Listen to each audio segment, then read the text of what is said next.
Merci Seigneur. Que pensez-vous du Christ? Alléluia. Et nous prenons dans Matthieu chapitre 22. Matthieu chapitre 22. À partir du verset 41. Matthieu 22, verset 41. Comme les pharisiens étaient rassemblés, Jésus les interrogea en disant, « Que pensez-vous du Christ? De qui est-il fils? » Ils lui répondirent, « De David. » Et Jésus leur dit, « Comment donc David, animé par l'Esprit, par le Saint-Esprit, l'appelle-t-il Seigneur? Lorsqu'il dit, le Seigneur a dit à mon Seigneur, assieds-toi à ma droite jusqu'à ce que je fasse de tes ennemis ton marchepied. Si donc David l'appelle Seigneur, comment est-il son fils? » Nul ne put lui répondre un mot. Et depuis ce jour, personne n'osa plus lui proposer des questions. Amen. Seigneur, nous voulons te bénir pour ta filialité avec le Père, pour ta divinité, Seigneur. Merci, car tu es véritablement Dieu le Fils et le Fils de Dieu. Et nous te demandons ce matin, Seigneur, que nous puissions comprendre et réaliser, Seigneur, qui véritablement tu es. Nous te demandons ces choses à cause de Christ, notre Sauveur, par la grâce du Saint-Esprit. Amen. Et tout le peuple dit Amen. Amen. Gloire à Dieu. On peut s'asseoir, frères et sœurs. Alléluia. Vous avez tous plus ou moins des pensées, des réflexions sur Jésus-Christ. Tout le monde a entendu, d'une certaine manière, parler en bien ou en mal de Jésus, de Nazareth. On a entendu parler de lui, on a lu des choses à son sujet, on a entendu des hommes prêcher à son sujet. Ça fait 20 siècles, 2000 ans, qu'on entend parler de Jésus. Et depuis 20 siècles, les hommes ont parlé de lui, les hommes ont écrit à son sujet, les hommes ont réfléchi, pensé sur lui.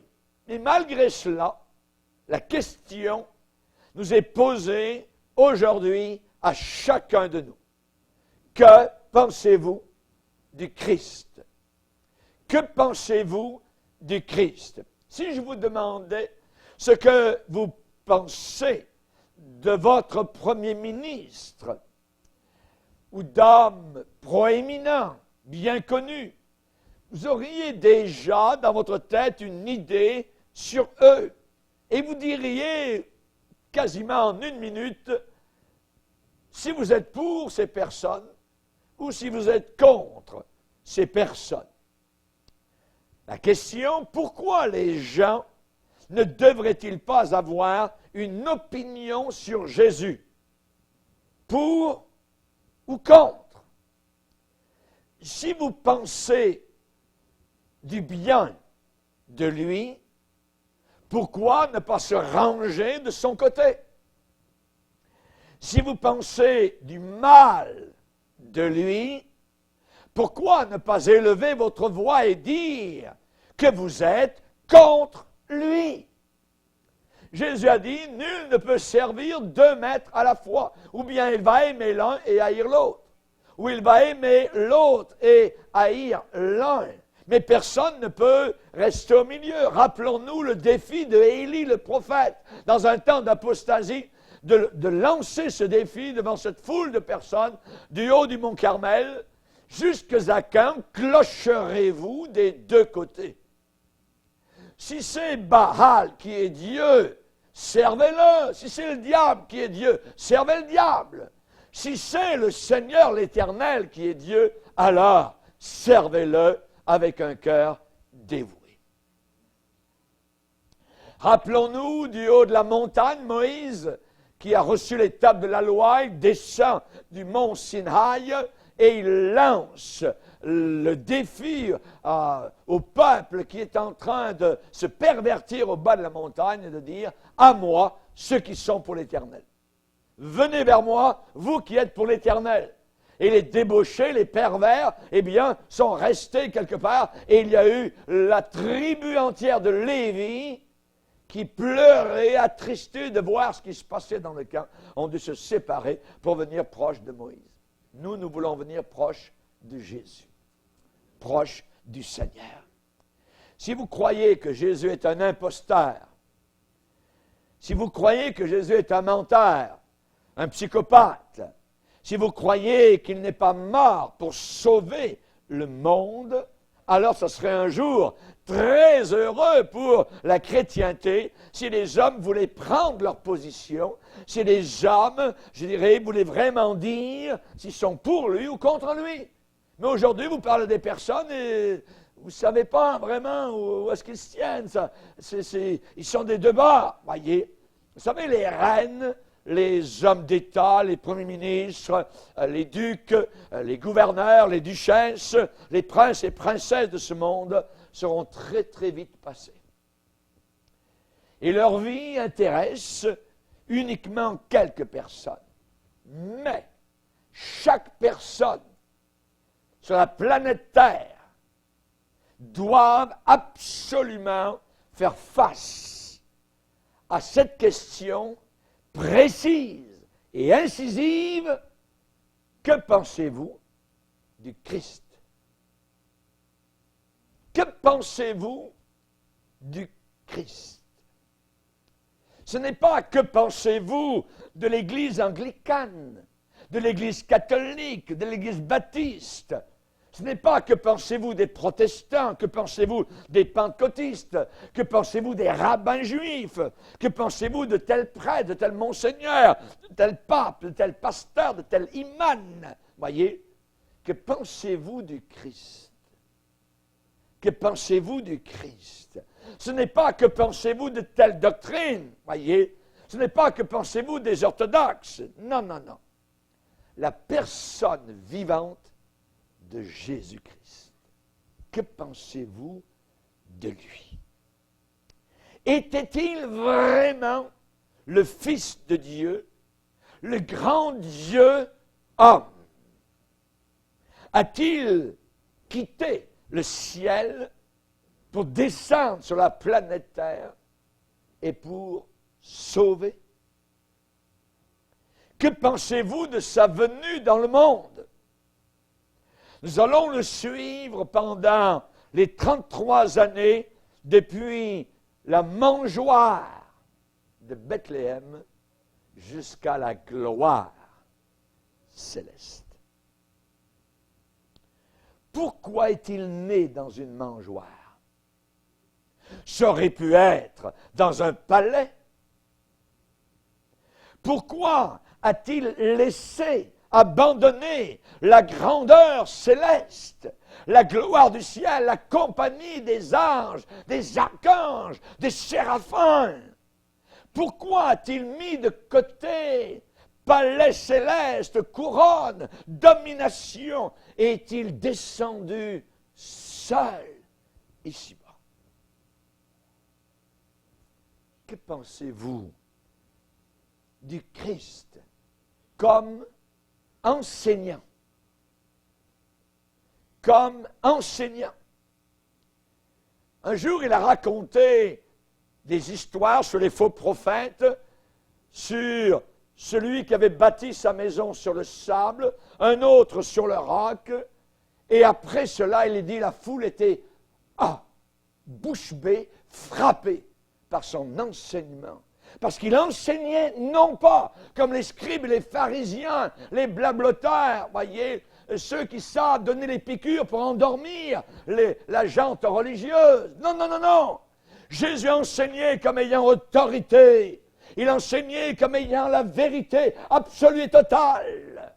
Il disait, je suis la vérité. Les gens étaient frappés de son enseignement. Il a parlé comme jamais homme n'a parlé. Voilà tout un prédicateur sur la colline. Ces paroles qui tombent de ses lèvres. Bien différent des prédicateurs d'aujourd'hui. Il est préférable 1000 fois d'être au pied de Jésus-Christ pendant 5 minutes que d'écouter toute une vie les fameux sages de ce monde. Jésus accrochait la vérité sur n'importe quoi. Jésus accrochait la vérité, un semeur, sur un renard, sur un lys, sur un petit moineau, un oiseau. Jésus rassemblait la vérité autour d'eux. Et maintenant, après avoir entendu Jésus, vous ne pouviez plus jamais regarder un semeur, un moineau, un oiseau, un renard, sans penser à ce que Jésus avait déclaré. Alléluia. Merveilleuse prédication de Jésus. Merveilleux sermon, sorti fraîchement de celui qui est la vie. Ensuite, vous regardiez un lys des vallées et vous pensiez, il n'y a pas besoin de m'inquiéter. Il ne travaille pas, il ne file pas, et Salomon, même dans toute sa gloire, n'a pas été revêtu comme l'un d'eux. Vous regardiez un moineau le matin en vous levant, après avoir entendu Jésus, et vous vous disiez, c'est merveilleux, Dieu va prendre soin de moi, je n'ai pas à m'inquiéter. Je ne peux pas ajouter un seul jour en me souciant beaucoup à la durée de ma vie. Non, je vais tout remettre entre les mains du Seigneur. Merci, petit oiseau. Merci, petit moineau. Voyez, alléluia. Gloire au Seigneur. Jésus était profond. Il était profond dans son enseignement. Il étonnait les hommes sages. Il intriguait. Il rendait perplexes. Les gens commençaient à mettre leur index au bas de leur menton et à gratter leur barbe en écoutant Jésus. Il les faisait se creuser la tête. Vous savez, quand les enfants se couchent le soir, ce n'est pas dans les livres d'histoire du monde qu'il faut leur raconter des histoires. C'est dans la Bible. Les histoires de la Bible. Racontez-leur les histoires de la Bible. Ça va les intéresser. Parce que ces histoires vont s'imprégner, s'incruster dans leur petit cœur. Les histoires de Blanche-Neige et tout ça, hein, ça va s'en aller, ainsi de suite. Voyez, les mythes. Mais la vérité va rester dans leur petit cœur. Peux-tu me raconter une histoire, papy, ce soir avant de dormir? Oui, pas de problème. C'est ça que mes petits-enfants me demandent. Les scribes, les pharisiens, n'arrivaient jamais à sonder Jésus, à toucher le fond de Jésus. Ils cherchaient à le prendre en défaut. Ils cherchaient à le questionner de manière à ce qu'il chute, à ce qu'il trouve une erreur. Jamais ils n'ont réussi. Ils avaient la bouche bée. Et depuis ce jour-là, personne n'osa plus lui proposer des questions. Chers amis, ne pensez-vous pas qu'il était un merveilleux prédicateur? Alléluia. Moi, j'aime être à son école. C'est la plus merveilleuse école biblique. Être au pied de Jésus comme enseignant. Que pensez-vous de lui, du Christ, comme médecin? Comme médecin. Un homme aurait toute une réputation, imaginez, de médecin s'il pouvait guérir comme Jésus l'a fait. À la fin de son évangile, Jean nous rapporte une réflexion merveilleuse. Il dit, Jésus a fait encore, en présence de ses disciples, beaucoup d'autres miracles qui ne sont pas écrits dans ce livre. Mais ces choses, c'est-à-dire mon évangile que je viens d'écrire, ces choses ont été écrites afin que vous croyiez que Jésus est le Christ. Il est le Christos. Il est l'envoyé de Dieu, l'envoyé du Père. Il est loin du Père. Il est la personne divine envoyée du ciel. Ces choses ont été écrites afin que vous croyiez que Jésus est le Christ, le Fils de Dieu, et qu'en croyant, vous ayez la vie en son nom. Alléluia! Que Dieu soit glorifié. Merci Seigneur. Chers amis, avec Jésus comme médecin, il n'y avait aucun cas trop dur. Aucun cas trop difficile. On ne voit jamais Jésus qui a dit « je ne peux pas ». Jamais Jésus n'a dit « je ne peux pas ». Il pouvait. Tout pouvoir lui a été donné dans le ciel et sur la terre. Une parole suffisait et les maladies disparaissaient. Un lépreux est venu vers Jésus couvert d'ulcères et il ne savait pas si Jésus voulait le guérir. Il savait que Jésus pouvait le guérir. Et il a dit, Jésus, si tu le veux, tu peux me guérir. Tout de suite, Jésus a lancé la bouée de sauvetage. Je le veux, sois guéri.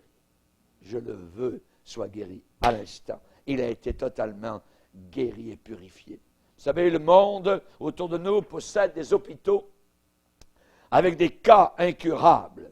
Mais avec Jésus, il n'y a aucun cas qui est incurable. Aucun cas n'est incurable avec Jésus. Que pensez-vous du Christ comme consolateur?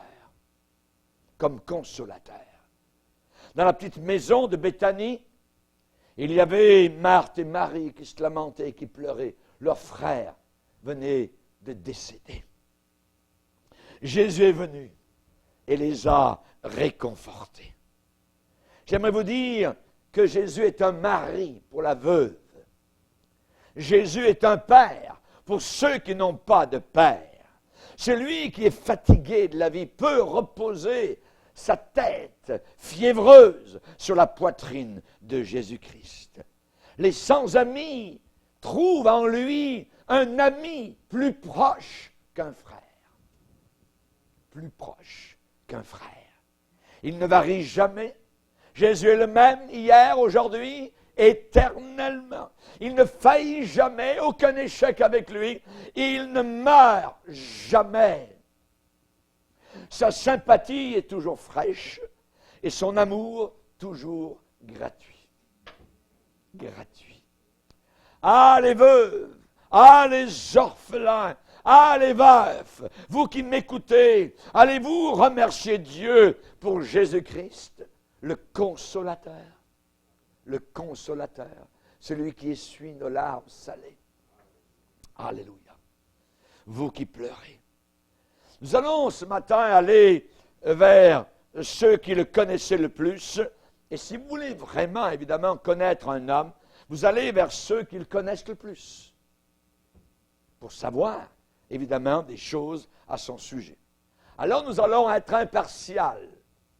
Et nous allons aller autant vers ses amis que vers ses ennemis.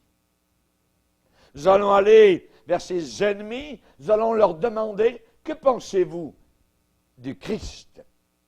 Si on allait uniquement vers ses amis, vous me diriez, Pasteur Bourget, non, ça ne marche pas. Pourquoi? Parce que vous êtes un aveugle. Vous ne voyez pas les fautes de la personne.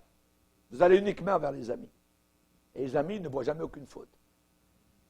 Alors, on va aller vers ses ennemis. On va aller aussi vers ses ennemis. Et nous allons leur demander, que pensez-vous du Christ? On va aller premièrement vers ceux qui le haïssaient. Ceux qui le haïssaient, ceux qui le persécutaient, ceux qui le maudissaient. Ceux qui l'ont frappé. Et vous, qui m'écoutez, autour de la terre, et ici, à Chambly-Québec, Rive-Sud de Montréal, côté canal, vous allez vous trouver dans le box du jury. Et nous allons appeler à la barre. Nous allons appeler à la barre de justice ces gens-là. Nous allons leur demander ce qu'ils pensent de Jésus-Christ. Premièrement, ses ennemis. Venez, vous les pharisiens. Vous le haïssez. Voyons, là. Venez. Qu'est-ce que vous avez contre le Fils de Dieu? Ah! On va vous le dire. Il reçoit les pécheurs. Ah! Il reçoit les pécheurs. Mais c'est merveilleux. Merci, messieurs les pharisiens. Vous avez bien parlé. Parce que j'étais un pécheur et il m'a reçu. Et il reçoit des milliers de pécheurs autour de la terre. N'avait-il pas dit, messieurs les pharisiens, qu'il était l'ami des pécheurs? C'est la chose même qui fait que nous l'aimons. C'est la gloire de l'Évangile. C'est un des plus grands compliments, messieurs les pharisiens, que vous n'ayez jamais fait sur Jésus-Christ. Si Jésus n'avait pas reçu les pécheurs, où serions-nous aujourd'hui? Et que serions-nous devenus? Oui, mais attendez. On va vous dire autre chose sur Jésus. Oui, parlez, messieurs les pharisiens. Qu'avez-vous à dire? Il a sauvé les autres, mais il ne peut pas se sauver lui-même. Ah! Vous avez dit qu'il a sauvé les autres. Merci encore, messieurs les pharisiens. Je faisais partie des autres, et il m'a sauvé. Il m'a sauvé. Il a donné sa vie pour vous et pour moi. Gloire au Seigneur. Oui, vous avez dit la vérité. Vous avez dit la vérité, messieurs les pharisiens. Il a sauvé les autres. Alléluia. Il est mort pour les autres. Il est mort comme rançon pour moi. Il est mort pour expier mes péchés. Merci, messieurs les pharisiens. Et il y a un verset dans la parole de Dieu, dans l'évangile de Matthieu, qui est enlevé aujourd'hui de certaines Bibles. Il est dit, car le Fils de l'homme est venu sauver ce qui était perdu. Sans Jésus, je suis perdu. Sans Jésus, je vais à la perdition. Jésus est venu sauver ce qui était perdu. Merci Seigneur. Caïphe, arrivé ici à la barre, on aimerait vous parler. On aimerait vous poser quelques questions. Monsieur Caïphe, tenez-vous là, avec vos belles robes flottantes. Vous étiez le grand prêtre en chef au jugement de Jésus, n'est-ce pas? Oui. Vous étiez le président du Sanhédrin à Jérusalem. Oui. Est-ce que vous étiez dans la salle du conseil quand le conseil a trouvé Jésus coupable? Et je pense que vous l'avez condamné vous-même. Oui, c'est exact. Quel témoignage, M. Caïphe, a été apporté contre Jésus? Sur quelle base l'avez-vous jugé? Il a blasphémé. Il a blasphémé? Vous l'avez tué pour un blasphème? Qu'est-ce qu'il a dit? Il a dit qu'il était le Fils de Dieu. Mais plus que ça, j'ai déchiré mes robes d'horreur et d'effroi quand il a ajouté une parole et qu'il a déclaré particulièrement, vous verrez désormais le Fils de l'homme assis à la droite de la puissance de Dieu et venant sur les nuées du ciel. Quand j'ai entendu ça, j'ai déchiré littéralement ma robe. C'est un blasphème. Il a dit qu'il était Dieu le Fils, lui homme. Bravo. Merci, Monsieur Caïphe. Tout ce qu'ils avaient contre lui, c'est qu'il était le Fils de Dieu. Tout ce qu'ils avaient contre lui, voyez, c'est qu'ils l'ont condamné pour la promesse de revenir chercher son épouse. Ils ont vu cela comme un blasphème. Monsieur Pilate, arrivé ici, étiez-vous le gouverneur romain à l'époque, à Jérusalem? Yes, oui.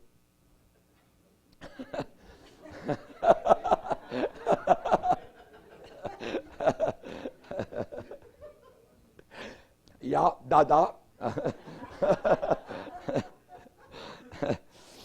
Entrez ici à la barre des témoins, M. Pilate. Cet homme Jésus a été amené devant vous, Et vous l'avez examiné, vous l'avez questionné, vous avez parlé, vous avez eu un entretien avec ce Jésus face à face. Gouverneur Pilate, que pensez-vous de Jésus-Christ? Eh bien, je dois avouer et reconnaître, après avoir parlé avec lui, je ne trouve aucune faute en lui. Je n'ai trouvé aucun crime en lui. J'ai même posé la question à la foule qui était rassemblée, des Juifs qui étaient vraiment en furie. Et j'ai dit, mais quel mal a-t-il fait? Parce que je n'ai trouvé aucun mal en lui. Je n'ai trouvé aucune faute en lui. Il a dit qu'il était le roi des Juifs et je l'ai fait écrire sur une pancarte en haut de la croix. Mais je ne trouve aucune faute en lui. Pilate était là, cette journée-là, au milieu de la foule juive. Et voilà, comme de la foule, il y a quelqu'un qui vient, qui joue des coudes et qui pousse tout ça. Il veut faire son chemin, il est haletant, il court, il a quelque chose à la main, un message venant de Madame Pilate.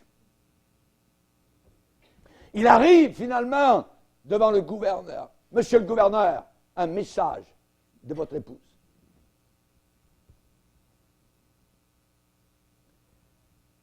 Chérie, quand tu es parti de bonne heure ce matin, je me suis rendormi. Et j'ai fait un rêve. Et dans ce rêve, j'ai été tourmenté. J'ai beaucoup souffert. C'était dans ce rêve, n'est rien à voir à faire avec ce juste. C'est un juste. C'est quelqu'un qui est juste. Voilà ce qu'un païen pensait de lui. Aucune faute en lui. Voilà ce que la femme d'un païen pensait de lui, ce juste. Judas, viens ici. On aimerait te poser des questions, on en a parlé avec toi. Tu connaissais bien le maître. Que penses-tu de Jésus-Christ? C'est pas toi qui l'as vendu pour 30 pièces d'argent? Oui, c'est moi. C'est moi. Tu l'as trahi par un baiser? Oui, je l'ai trahi par un baiser. Pourtant, tu l'avais vu faire des miracles. Tu étais avec lui à Jérusalem. Tu étais à Béthanie devant le tombeau de Lazare au cimetière. Quand Jésus a ramené le mort à la vie. Tu étais là, Judas? Oui, j'étais là. Et je peux voir Judas qui fait son chemin en louvoyant au travers des rues de Jérusalem vers les prêtres, vers les sacrificateurs. Et je peux entendre le cliquetis des pièces d'argent qui lui sont accordées sur la table. 30. Voilà l'homme qui l'a trahi. Voilà ce qu'il pense maintenant de Jésus-Christ. J'ai trahi du sang innocent. Innocent. J'ai péché en livrant du sang innocent. Hé, Judas, c'est toi qui voulais vendre le parfum de la femme qui s'était repentie pour des centaines de dollars, pour les pauvres supposément. Non, non, non. J'étais un voleur. J'étais un voleur. Tous ceux qui ont eu affaire avec la mort du Christ, leur témoignage est inscrit avec une encre indélébile. Il était innocent. Il était innocent, sans faute. Centurion, approche-toi de là-bas. Centurion, tu étais présent lors de l'exécution. C'est toi qui étais en charge des soldats romains. C'est toi qui leur avais donné des ordres pour qu'ils lui fassent porter sa croix. C'est toi qui avais les clous et le marteau pour les enfoncer dans ses mains et dans ses pieds. C'est toi, centurion, qui a donné l'ordre pour que la lance soit lancée, percée, qu'elle perce le côté de Jésus. Le centurion s'avance proche de la barre et dit, « Oui, c'est moi, j'étais responsable de l'exécution. C'est moi qui ai donné les ordres pour que sa mort arrive. Et je l'ai vu mourir. » Vous l'avez vu mourir? Vous l'avez entendu parler du haut de la croix? Oui. Que pensez-vous de Jésus-Christ, monsieur le centurion? Eh, regardez-le. Il se frappe la poitrine. Et il crie. Assurément, cet homme était le Fils de Dieu. Cet homme était Dieu le Fils. La manière avec laquelle il est mort, il ne pouvait pas être autre chose que ce qui était inscrit au-dessus de lui. Roi.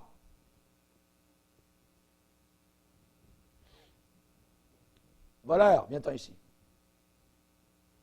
Gangster, brigand. Tu as été cloué à côté de Jésus sur la croix. Tu étais l'un de ceux qui ont été cloués. Oui, c'est moi. Au début, je me suis moqué de Jésus.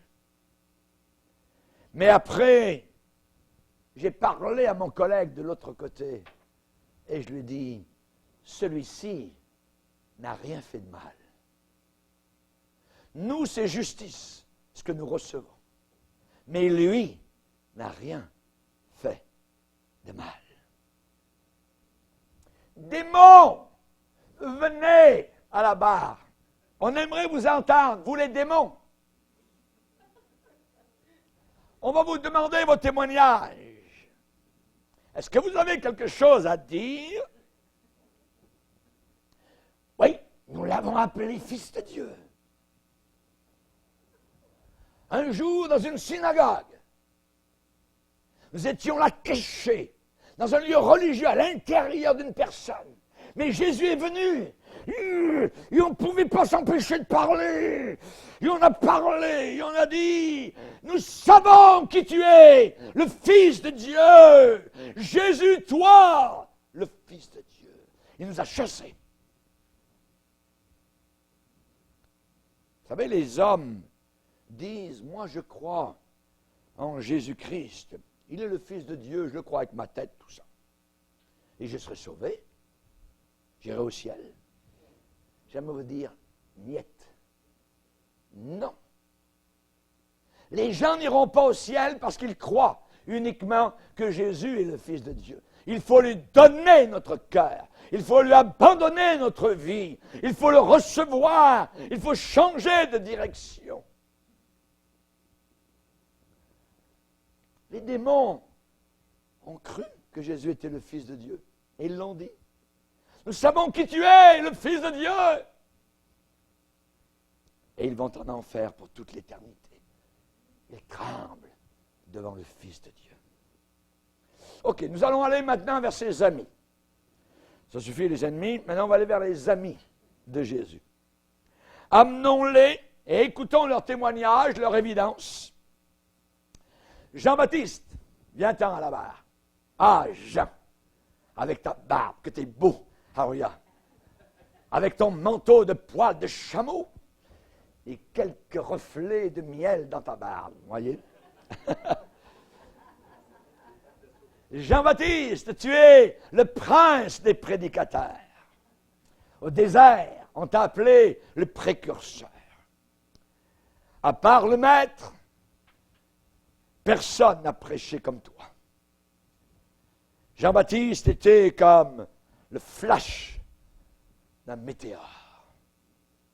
Jésus a parlé de Jean-Baptiste en disant, il est la lampe qui brûle et qui luit.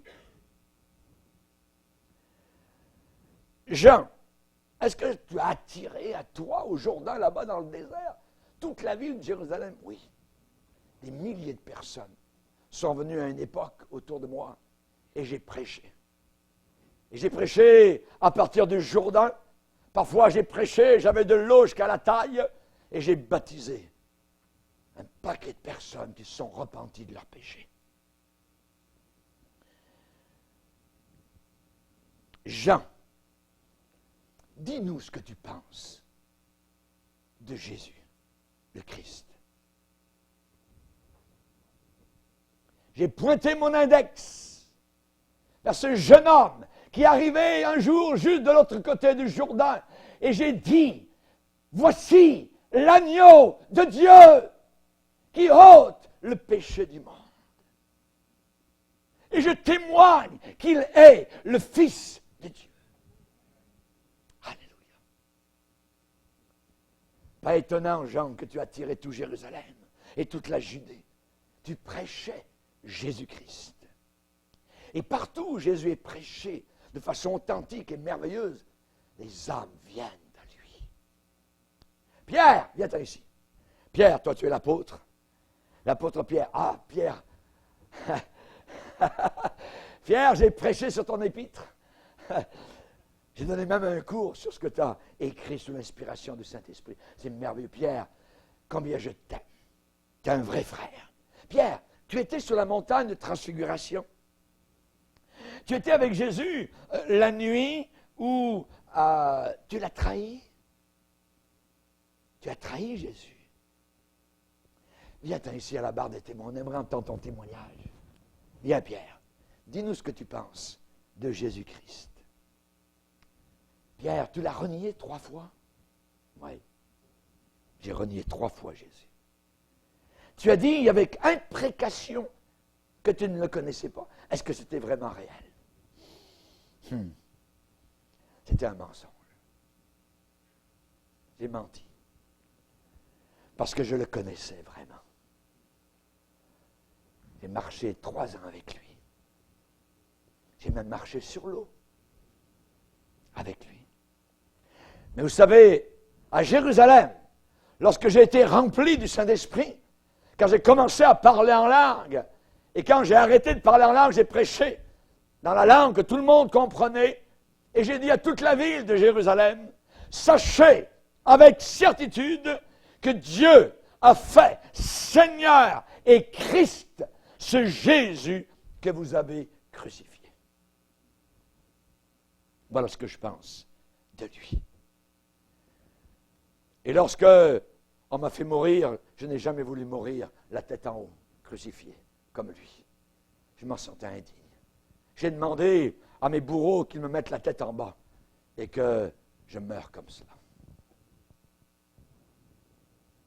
Jean, toi l'apôtre, bien-aimé, viens-t'en à la barre. Disciple bien-aimé. Jean, toi tu connaissais Jésus plus que n'importe qui d'autre. C'est toi qui avais penché ta tête sur la poitrine de Jésus et qui a entendu son cœur battre. La pulsation de son cœur, la vibration du cœur de Jésus, son battement de cœur. Qu'est-ce que tu penses de Jésus? Ah, ce que je pense de Jésus. Je l'ai écrit au début de mon évangile. Au commencement était la parole. La parole était avec Dieu et la parole était Dieu. Et la parole a été faite chair. Jésus est Dieu. Il est la parole faite chair. Dans mon livre de l'Apocalypse que j'ai écrit, j'ai dit qu'il était l'étoile brillante du matin. J'ai aussi dit qu'il était l'alpha et l'oméga, le premier et le dernier. Et dans ma première épître, j'ai dit, c'est lui qui est le Dieu véritable. C'est lui. Messieurs les islamistes, messieurs les mormons, messieurs les témoins de Jéhovah, messieurs les bouddhistes, vous qui suivez Zoroaster, sachez avec certitude, avec conviction, que Dieu a fait Maître, Seigneur et Christos, ce Jésus qui a été crucifié à Golgotha. Oui, le Père a un Fils bien-aimé.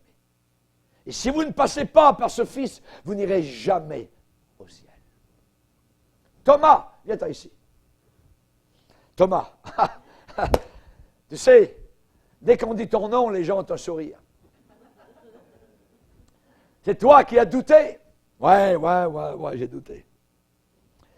Tu ne voulais pas croire ce que les autres t'avaient dit, tes collègues, qu'il était vraiment ressuscité. Non, je le croyais. Ils m'ont raconté une affaire, vraiment, à Bracalabran, c'était terrible, mais ils m'ont dit qu'il était venu, qu'il l'avait touché, il l'avait vu, tout ça, et les portes étaient barrées, fermées. Moi, je n'étais pas là. Je n'ai jamais cru ça. Et j'ai dit, si je ne vois pas dans ses mains la marque des clous, si je ne mets pas ma main dans son côté, je ne croirai pas. J'ai douté. Je n'ai pas voulu croire qu'il était ressuscité, moi Thomas. Je voulais mettre mes doigts à l'intérieur des trous de ses mains et de ses pieds. Thomas, que penses-tu du Christ? Je me suis mis à genoux devant lui quand il est apparu une semaine plus tard. On était tous ensemble, les portes étaient barrées, et Jésus est venu. Et je me suis mis à genoux. Et j'ai dit, mon Seigneur et mon Dieu, je l'ai adoré. Il est mon maître. Jean de la Décapole, venez. Que pensez-vous de Jésus, le Christ? Il fait toutes choses à merveille. Il a chassé un homme, il a chassé d'un homme des démons qui le possédaient. On avait tous peur en ville. Il était échevelé, il était tout nu, il criait dans les rues, il faisait n'importe quoi, il rentrait dans les magasins, c'était abominable, il était possédé par les démons. Et Jésus est passé par là. On avait mis des chaînes autour de lui, mais la force diabolique était en lui, cassait le fer. Il vivait dans les cimetières là-bas. Jésus est arrivé un jour. Il l'a délivré totalement. On est allé voir. Il était assis, dans son bon sens, vêtu. On l'avait vu tout nu auparavant. Il était possédé d'esprit impur. Merveilleux. Merveilleux. Jésus fait toutes choses à merveille. Tu t'appelles comment? Saul de Tarse. Ah, Saul de Tarse. C'est toi qui es persécuté à mort. C'est une nouvelle secte, appelée les chrétiens. Tu étais, je pense, un des pires ennemis. Oui. On respire. J'insufflais et je dessoufflais avec l'amertume dans l'âme. Je voulais tuer tous les chrétiens. Je respirais les menaces. Je vais vous dire, je l'ai rencontré pas très loin de Damas, en Syrie. Il était au-dessus de moi. C'était un éclat de soleil. J'ai tellement été ébloui, j'étais aveuglé. Je tombais par terre. Et il m'a parlé. Il m'a dit, pourquoi me persécutes-tu? J'ai dit, qui es-tu? Il m'a répondu, je suis Jésus de Nazareth. Ma vie a fait un 180 degrés à partir de ce jour-là. De persécuteur de l'Église, je suis devenu un des porte-flambeaux, prêt à donner ma vie pour ce sauveur qui m'est apparu. Il m'a dit, pourquoi me persécutes-tu? Pourquoi me persécutes-tu? Qu'est-ce que je t'ai fait? Est-ce que je t'ai fait du mal de quelque manière? Ne suis-je pas venu pour bénir? Pourquoi me traites-tu comme cela? Saul de Tarse. Je lui ai répondu, je lui ai dit, mais qui es-tu? Seigneur. Il m'a répondu, je suis Jésus de Nazareth. Ma vie a été bouleversée. Bouleversée. Dans cette interview que j'ai eue avec Jésus, toute ma vie a changé. Et quelques années plus tard, j'ai écrit à des chrétiens et je leur ai dit, j'ai souffert la perte de toutes choses. Je les regarde comme de la boue afin de gagner Christ, de vivre pour lui, le connaître, le servir, l'aimer et être avec lui quand mon dernier battement de cœur s'arrêtera sur la planète Terre.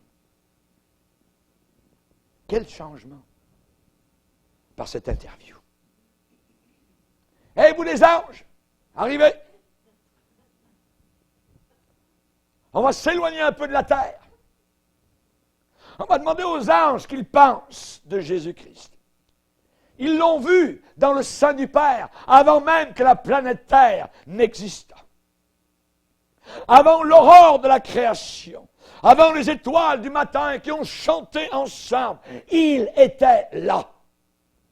Ils l'ont vu un jour quitter le trône et descendre dans une mangeoire d'une petite planète appelée Terre. Ils ont été des témoins de cela. On va demander à ces êtres célestes et puissants ce qu'ils ont pensé de lui alors.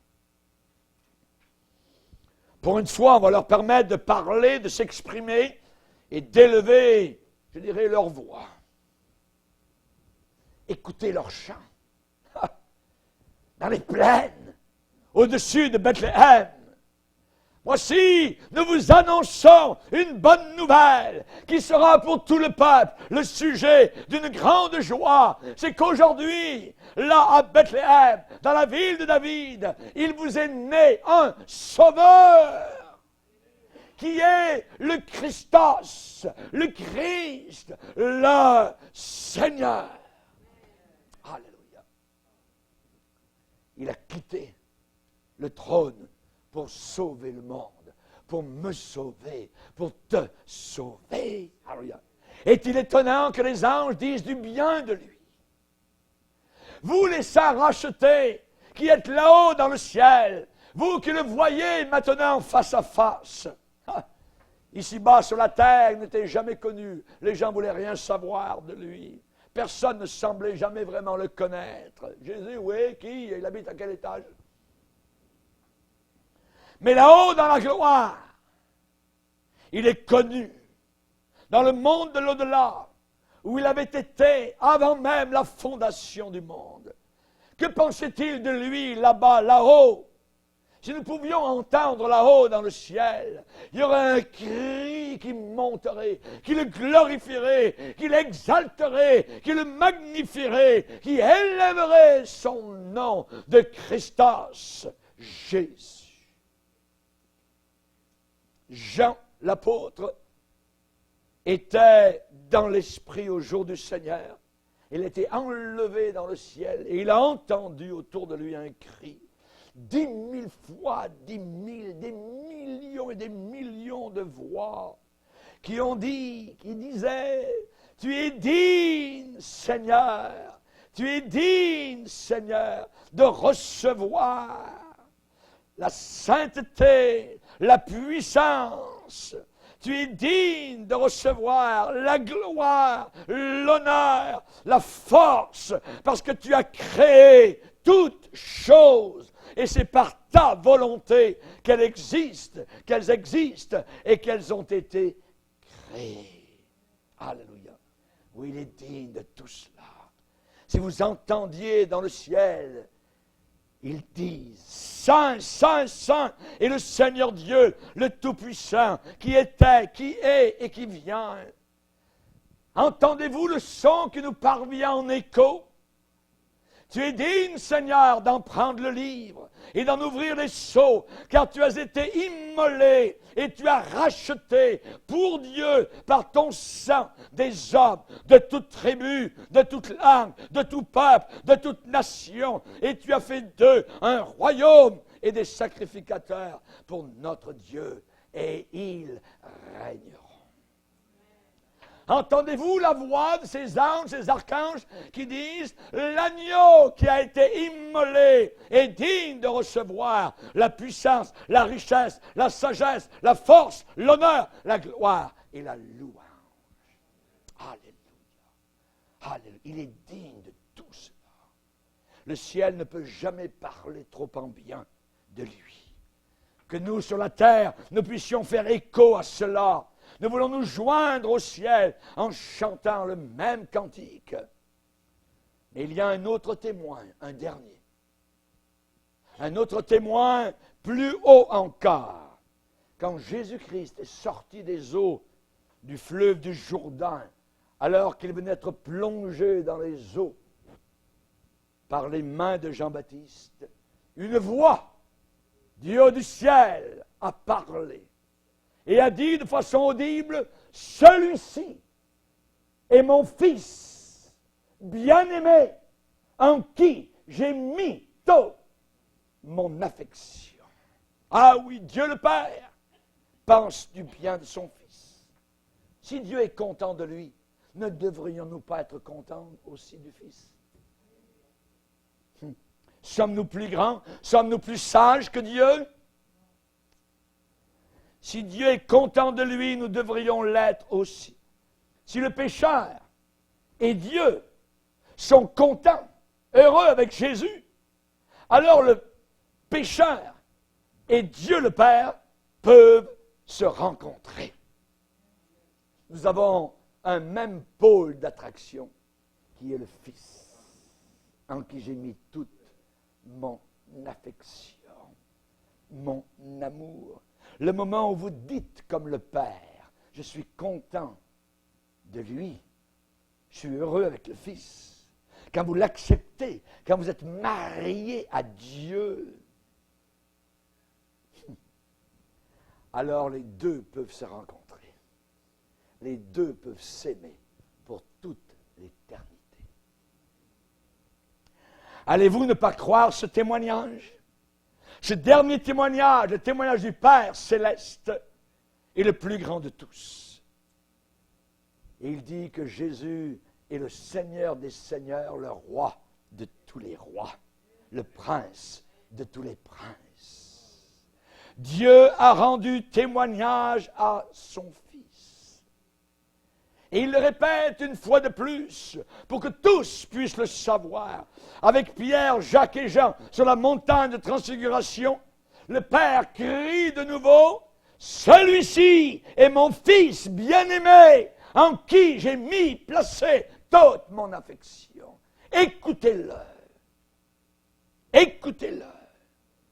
Cette voix est allée d'écho en écho, résonnant au travers d'Israël. Alléluia, d'un continent à l'autre, dans toute la planète Terre, d'une mer à l'autre. Celui-ci est mon Fils bien-aimé. Écoutez-le. Allez-vous l'entendre aujourd'hui? Aujourd'hui, si tu entends sa voix, n'endurcis pas ton cœur. Écoutez, qu'est-ce qu'il est en train de nous dire? Venez à moi, vous tous qui êtes fatigués, chargés, je vous donnerai du repos. Je protège, je guéris, je console, je libère, je pourvois aux besoins, je sauve, je délivre des démons, je reviens, je baptise dans le Saint-Esprit. N'allez-vous pas penser en bien d'un tel sauveur? N'allez-vous pas croire en lui, lui faire confiance de tout votre cœur, de toute votre âme? N'allez-vous pas vivre le reste de votre vie pour lui uniquement? Pensez-vous qu'il est bien de crier « Crucifie-le, crucifie-le » ? Non, c'est pas bien. Pensez-vous qu'il est noble et correct d'élever notre voix contre un tel sauveur?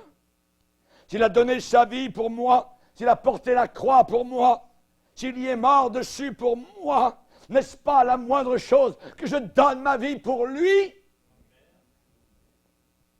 Pilate a fait venir un plat avec de l'eau. Il s'est lavé. Il a dit, je m'en lave les mains. Et aujourd'hui, il est en enfer pour l'éternité. Il se lave les mains en se les tordant pour toujours au milieu des flammes éternelles en disant, j'ai livré du sang innocent. J'ai livré du sang innocent. Les rôles seront changés. Pilate sera devant un trône. Et ce ne sera plus comme la terre. Pilate sur le trône et Jésus accusé. Il n'y a de salut en aucun autre. Car il n'y a sous le ciel aucun autre nom qui a été donné parmi les hommes par lequel nous devions être sauvés. Jésus-Christ. Si quelqu'un vient vous prêcher un autre évangile, qu'il soit maudit. Jean-Baptiste a posé un jour la question, devons-nous en attendre un autre? Non. Il est venu. Il est venu. Nul ne vient au Père que par moi. Jésus. Jésus. Jésus. Ce beau nom qui soutient et soulage. Maître, Sauveur, Jésus. C'est le soleil après l'orage. Jésus, Jésus, Jésus, toi qui vis à travers les âges, rois et royaumes disparaîtront, mais rien ne peut effacer ce nom. Baissons nos têtes et prions. Père, nous te bénissons, nous te glorifions, nous t'aimons. Tu nous as envoyé ton Fils, ton unique. Il n'y a pas d'autre sauveur sur la planète que Jésus de Nazareth. Merci. Aujourd'hui, nous voulons nous humilier. Aujourd'hui, nous voulons nous repentir. Nous voulons avoir un cœur brisé. Nous t'avons offensé bien souvent. Et nous voulons, Seigneur, te servir pendant le temps qu'il nous reste à vivre sur cette planète.